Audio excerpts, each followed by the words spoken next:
خوای تعالى لسورة حجرات لآيات دوانزا أفرمي يا أيها الذين آمنوا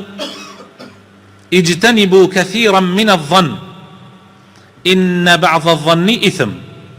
أي أو كسانيك إيمان تان هناوة خوتان بدور بقرن لزوريك لقمان كان لقمان بردن چونك هنديك لقمان كان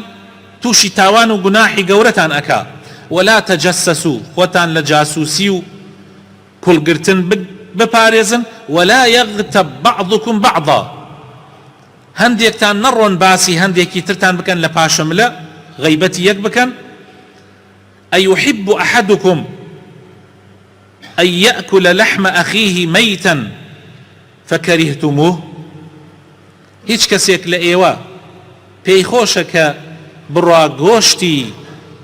برايكي مسلماني بخوا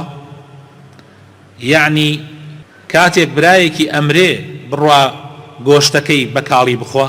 كستان أماكن براسي هموتان بيتان ناخوشة وحزي لناكن